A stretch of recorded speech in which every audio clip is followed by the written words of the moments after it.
movimiento rectilíneo uniforme se desarrolla siempre sobre una línea recta. Es uniforme porque la velocidad es constante. La velocidad nunca va a cambiar, siempre será la misma. Su aceleración es nula. Es por eso que se tiene que tener en cuenta que la velocidad y la rapidez hay una gran diferencia. Una, que la velocidad es netamente vectorial, indica qué tan deprisa se mueve un módulo o un móvil, en qué dirección y en qué sentido lo hace.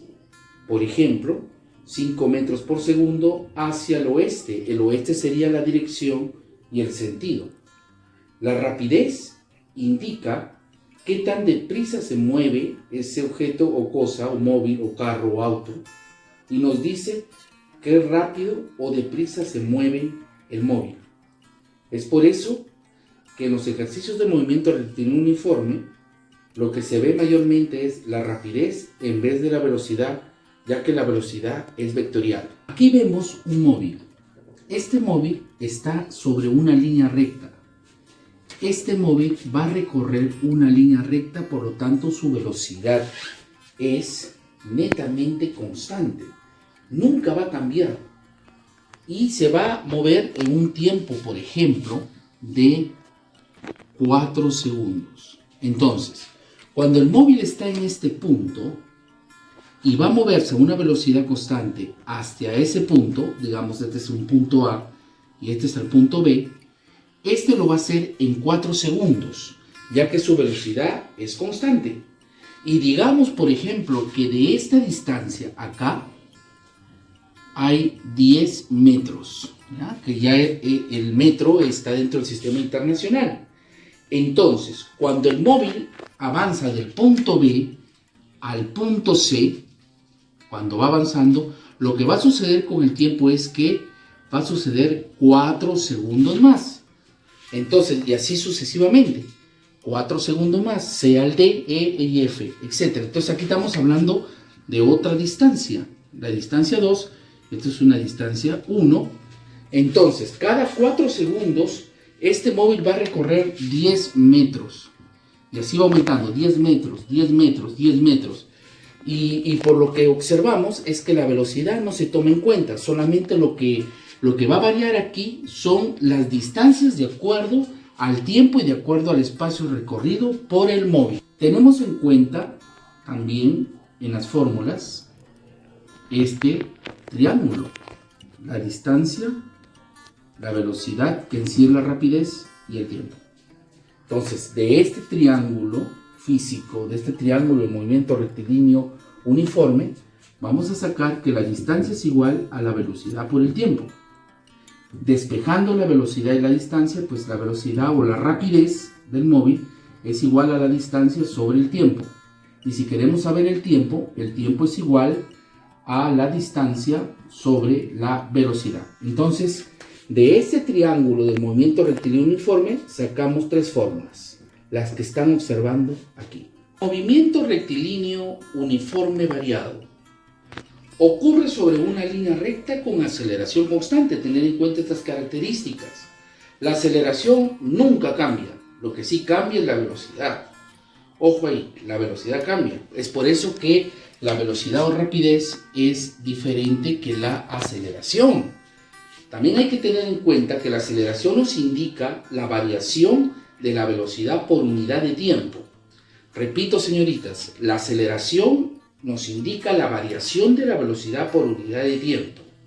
Por ejemplo, la aceleración es igual a 3 metros por segundo al cuadrado. Digamos, por ejemplo, aquí se determina una aceleración que puede ser 5, 7, 9, 12, etc. No se tiene en cuenta la aceleración de la gravedad que tiene la Tierra, sino la aceleración con que se mueve el móvil. Observamos aquí en este dibujo del movimiento rectilíneo uniformemente variado que este móvil va a iniciar su movimiento con una velocidad inicial igual a 0.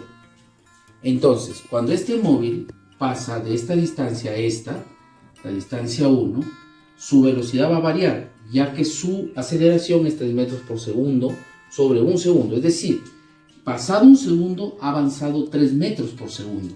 Entonces estamos hablando que su velocidad 2, digamos por ejemplo, de poder iniciar al número 2, es de 3 metros por segundo. Entonces cuando está, digamos, aquí está en el punto A, aquí está en el punto B. Cuando pasa este móvil del punto B al punto C, hablamos de una distancia 2, esta velocidad va a variar. Va a salir una velocidad 3 que es igual a 6 metros por segundo. ¿Y por qué 6 metros por segundo? Porque su aceleración es 3. Entonces, y su tiempo en cada momento de desplazamiento de este móvil es igual, digamos, por ejemplo, a un segundo. Es igual a un segundo. Entonces, ¿qué es lo que sucede? ¿Por qué varía su velocidad? Pues aquí en el punto D, por ejemplo, que hay una distancia 3, su velocidad 4 será igual a 9 metros por segundo. ¿Por qué cambia? Porque se va sumando los 3 metros por segundo que está determinado por la aceleración que cambia por un segundo. Es decir, en cada segundo va aumentando la velocidad 3 metros por segundo. 3 más 3, 6. 6 más 3, 9. 9 más 3, 12. Y así sucesivamente. Desaceleración, es decir, cuando la aceleración va bajando, digamos este móvil va avanzando a una cierta aceleración, digamos de 2 metros por segundo al cuadrado, pero con una velocidad inicial que fue de 30 metros por segundo, ¿qué es lo que va a suceder? Va a ir bajando según la cantidad que se determina en la aceleración. Por ejemplo, aquí vemos que es 2 metros por segundo sobre un segundo de la aceleración, 2 metros por segundo al cuadrado. Por lo tanto, si este auto se inició en 30 metros por segundo, cuando está en este punto A y cuando llega a este punto B, pues aquí vamos a ver que la velocidad 1, digamos, la velocidad 1 ha bajado a 28 metros por segundo. Y cuando este auto sigue avanzando y va bajando su aceleración al punto C, entonces vamos a ver que su velocidad 2 será 26 metros por segundo. Entonces, ¿por qué va variando esta velocidad? Va variando debido a que se está produciendo una desaceleración en el auto, en el móvil, en este desplazamiento uniforme. Por lo tanto, aquí baja. Lo contrario a la aceleración que vimos en el punto primero del movimiento rectilíneo uniformemente variado. En el movimiento vertical de caída libre, las cosas o los móviles describen una trayectoria vertical. Se mueven únicamente bajo la influencia de la gravedad, una vez que son liberados. Atención a eso. O son lanzados o dejados. No se tiene en cuenta el aire o resistencia, viento o tormentas. Se trabaja en el vacío y todos los cuerpos caen con la misma gravedad, 9,81 metros por segundo al cuadrado, que viene a ser la gravedad total general dentro de nuestro planeta.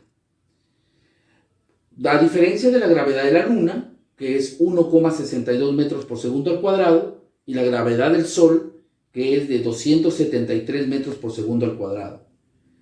Mayormente, para poder hallar y ver que los dos cuerpos caen al mismo tiempo al piso, al centro de la Tierra, se tiene que usar una cámara de vacío.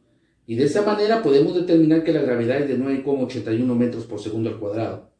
Cuando se realizan ejercicios o problemas, ahí es donde se podría utilizar como una opción para que sea más rápido. Se deja caer o se abandona, su velocidad inicial es 0 metros por segundo al cuadrado, como este cuerpo que va cayendo en caída libre vertical, cuyo tiempo es de un segundo. O sea, cada caída va a demorar un segundo, cada vez que va cayendo este cuerpo. ¿Qué sucede con su velocidad? Su velocidad va a ir aumentando porque va justo al centro de la Tierra. Si ha sido lanzado con una velocidad inicial igual a 0, entonces tomamos la medición de la velocidad de la gravedad. En este caso vamos a ver que es 9,81 metros por segundo. Ya no sería el cuadrado porque no es la gravedad, más bien la gravedad le da el valor a la velocidad primera de la caída de este cuerpo. Luego la segunda caída, cuando ya va cayendo y va llegando ya a esta referencia X, este componente dx, entonces ustedes van dando cuenta que se van sumando 9,81 más 9,81, 19,6 metros por segundo sería su velocidad, y así va aumentando. Entonces, ¿qué decimos? Decimos que a medida que un cuerpo baja, su rapidez aumenta. Cuando un cuerpo es lanzado, su velocidad inicial es distinta de cero. Y aquí vemos que esta personita va a dejar caer o va a lanzar esta esfera a una velocidad de 10 metros por segundo. El tiempo siempre va a seguir constante, un segundo. Y como decíamos anteriormente, se tenía en cuenta la gravedad de 9,8 metros, aceleración de la gravedad de 9,8 metros por segundo al cuadrado. Entonces, esta aceleración de la gravedad se suma con la velocidad inicial y te va a dar que la velocidad es 19,8 metros por segundo. Y mientras va cayendo esta velocidad primera, se va a sumar nuevamente con esta velocidad con que fue lanzada y te va a dar 29,8 metros por segundo. Y así sucesivamente hasta llegar al componente X. Vamos a ver las diferencias de sus teorías de Aristóteles y Galileo. Aristóteles es considerado como el padre de la filosofía occidental, el cual estableció que los cuerpos pueden caer más rápido, que los más pesados caen más rápido que los más livianos. Los cuerpos más pesados caen más rápido que los más livianos. Fue una idea aceptada hasta el siglo XVI.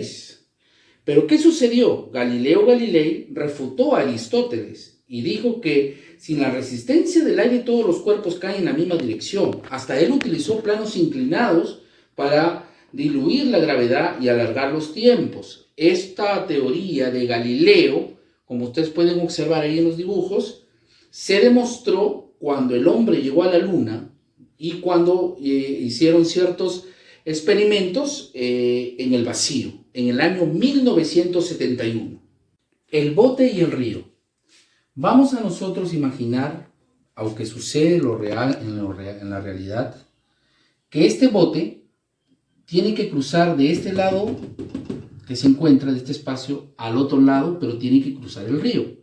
Y hay una velocidad, hay una corriente que lleva hacia la derecha. Entonces estamos hablando de una velocidad del río y la distancia que hay entre el bote y hacia la otra orilla es de 300 metros. Entonces, ¿cómo podemos nosotros desarrollar un problema de este tipo? Primero tenemos que descomponer nuestras componentes. ¿Qué sucede acá? Acá hay una componente Bx. Ustedes pueden darse cuenta, hay una componente Bx, y si hay una Bx, pues la componente que está en dirección de este bote hacia el otro lado, pues tendría que ser la componente By. Pero hay que tener en cuenta que la velocidad del río está en contra de la velocidad que va este bote, por lo tanto, este bote no va a llegar a este punto, sino va a llegar a este punto aproximadamente, formándose de esta manera una hipotenusa o un vector resultante, ¿no es cierto? Un vector resultante debido a la velocidad del río que lo va a llevar hacia el lado derecho, ya que la velocidad del río es paralela a la velocidad o del componente X. Entonces, ¿cómo podemos desarrollar aquí? Cuando nosotros para hallar la velocidad o el componente X tenemos que utilizar la fórmula del movimiento rectilíneo uniforme, de que la distancia del espacio es igual a la velocidad de X por el tiempo. Y cuando nosotros queremos hallar el componente Y, hay que tener en cuenta que el componente Y es paralelo, ¿no es cierto?, a la distancia que hay entre la distancia donde está el bote hacia la orilla. Entonces, si yo quiero saber cuánto equivale el componente X, que es la distancia que el bote se ha desviado debido a la velocidad del río, utilizo esta fórmula. Cuando yo quiero hallar cuánto es esa inclinación que ha hecho este bote debido a la velocidad del río, yo voy a tener que utilizar, aquí lo voy a colocar, voy a tener que utilizar el teorema de Pitágoras. El teorema de Pitágoras, el cual ustedes lo saben muy bien. Entonces, al hallar su componente Y, que aquí lo tenemos, al hallar esta componente, digamos que sea de 400 metros, entonces hallamos cuánto equivale el desvío de este bote cuando ha cruzado este río. Teniendo en cuenta, ojo, que la velocidad del río, ojo, que va hacia la derecha, es igual a la velocidad del componente X. Y lo que es la distancia de los 300 metros es igual al componente y. El movimiento compuesto está constituido por movimiento parabólico y movimiento semiparabólico.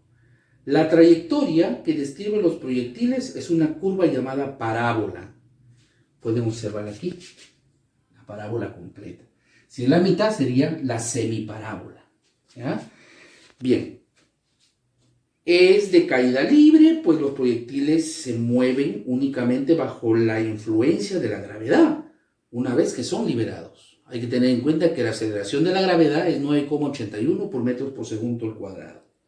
Entonces, de manera vertical también vemos que cuando una esfera es lanzada hacia la parte de arriba, es decir, en contra de la gravedad, aquí vamos a tener en cuenta que la aceleración de la gravedad es negativa. Y cuando llega a su altura máxima, como puede suceder también aquí en la parábola, a su altura máxima, ¿ya? Aquí vemos que la velocidad es igual a 0, ¿ya? Entonces ya no tiene más velocidad para poder subir más, eso es lo que quiero decir. Y una vez que ya baja, el tiempo que ha empleado en bajar, en subir y en bajar, es igual. O sea, el tiempo de subida con el tiempo de bajada es igual. Entonces decimos, tiempo de subida es igual al tiempo de bajada. Esto hay que tener en cuenta. Entonces, esto sucede cuando hay tiempos de subida y tiempo de bajada, donde la velocidad en su altura máxima, como sucede también en la parábola, o es igual a 0. Ahora, hay que también tener en cuenta que el ángulo que sale esta esfera en el componente X y el componente Y, su ángulo es igual también a este ángulo. Es igual a este ángulo tanto de su componente X y su componente Y. O sea que los mismos ángulos son los mismos, ¿ya? Son los mismos. Si aquí fueron, desde la altura máxima fue 3 segundos, entonces cuando fue lanzado la esfera tiene que ser 3 segundos. Por lo tanto es 3 más 3 es igual a 6. 3 más 3 es igual a 6 segundos. ¿Por qué digo eso? Porque aquí hubo un tiempo de 3 segundos y cuando llegó a su altura máxima, la velocidad fue igual a 0 y en la bajada, pues su tiempo también va a ser 3 segundos. Y sumando estos dos tiempos me va a dar 6 segundos. Ahí te da la totalidad de tiempos. Esto sucede en los movimientos parabólicos y semiparabólicos cuando solamente se toma la mitad de la parábola y se envía un cuerpo, es lanzado un cuerpo y dibuja una semiparábola. A ver, estudiantes, desde aquí, una semiparábola. También hay una altura, ojo acá, hay una altura, en este caso altura máxima, donde es enviado, y hay también acá una distancia que en sí también se va a hallar a través de las fórmulas del movimiento rectilíneo uniforme. Y con respecto al movimiento parabólico, a través de las fórmulas, como por ejemplo, una voy a mencionar muy importante, que la altura es igual a la gravedad por tiempo al cuadrado sobre 2.